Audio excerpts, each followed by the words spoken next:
নমস্কার বন্ধুরা, আজকে সান্তারাশিলা হবে গুজরাটের একটা বিখ্যাত রান্না ধোকলা, ঘমন ধোকলা। ধোকলা করতে লাগবে, এখানে আছে ছোলার বেসন, আর বেসনটা কতটা আছে মেজারমেন্ট কাপে মেপে নিচ্ছি। 1 কাপ, 2 কাপ বেসন আমি চেলে নেব ভালো করে, যাতে দানাটা না থাকে। খুব সহজ ভাবে করে চেলে নিচ্ছি। আমি বেসনটা চেলে নিয়েছি, একটুকু দানা নেই।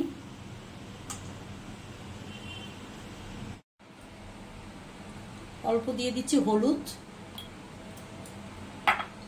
পরিমাণ মতো নুন, আর চিনি দিয়ে দিচ্ছি 2 চামচ।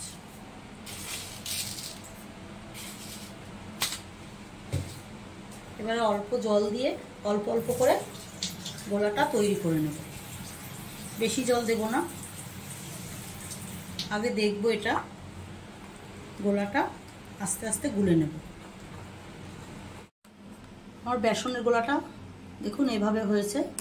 একভাবেই ঘোরাতে হবে, অনেক সময় ধরে ফাটাতে হবে। এটা যত ভালো ফাটাবো তত সুন্দর হবে ধোকলাটা, দারুণ টেস্টি। এবারে দিয়ে দেব হাফ ইনোটা দিয়ে একটু জল দিয়ে দেব, তারপরে এটা নেড়ে নেব। আমার ইনোটা মেশানো হয়ে গেছে। এবার একটু 2-3 মিনিটের জন্য রেস্টে থাকবে। আর এই বোলটায় ভিতরে করব, এটা একটু অয়েল ব্রাশ করে নিয়েছি।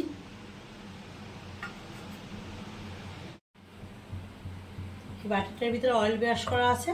এবার এটার ভিতরে এই গোলাটা ঢেলে দিলাম বেসনের।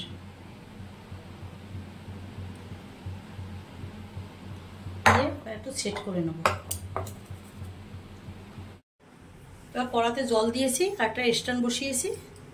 এবার এই গোলাটা বসিয়ে দেবো এখানটায়। এবার এটা 20 মিনিটের জন্য ঢাকা দিয়ে রাখবো। গ্যাসের আগুনটা একদম হালকা থাকবে, আস্তে আস্তে হবে এটা।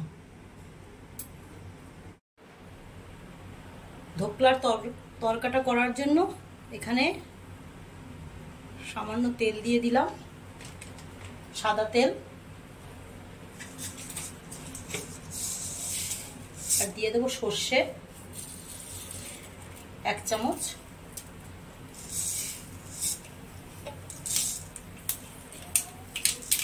সর্ষেটা হবে।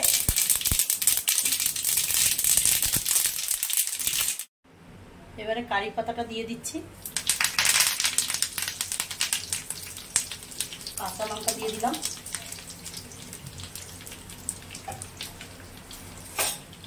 নেড়ে নেব।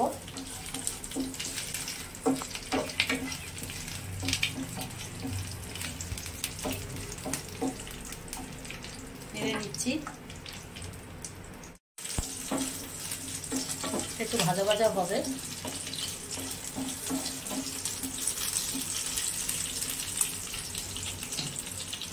দিয়ে দেবো পরিমাণ মতো নুন, দিয়ে দেবো জল, দিয়ে দেবো চিনি,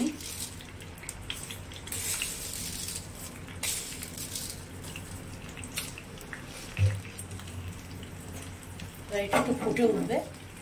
তারপরে নামানোর সময় লেবুর রসটা দিয়ে দেবো, আর দিয়ে দেবো লেবুর রস তরকার ভিতরে। এটা হয়ে গেছে, নিভিয়ে দেব। বেশি গরম দেব না, একটু ঠান্ডা হবে, আর ধোকলাটাও ঠান্ডা হবে, সেই পজিশনে দিতে হবে।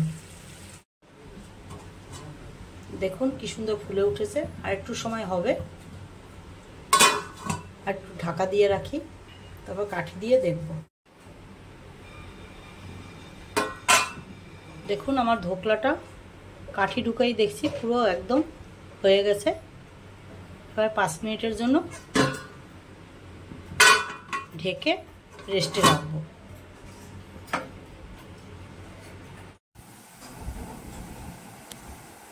আমার ধোকলাটা রেডি হয়ে গেছে।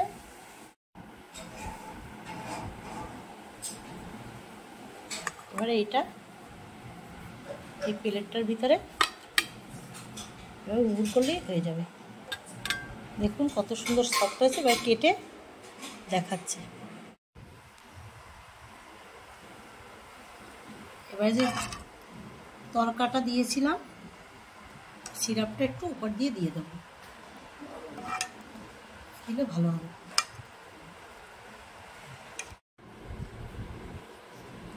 আমার ধোকলাটা রেডি হয়ে গেছে। দেখুন কতটা সফট, একদম খুব সুন্দর হয়েছে।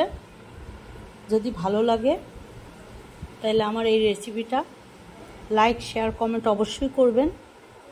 আর যারা নতুন তারা আমার চ্যানেলটাকে সাবস্ক্রাইব করবেন। আর কেমন হলো আমার কমেন্ট বক্সে জানাবেন।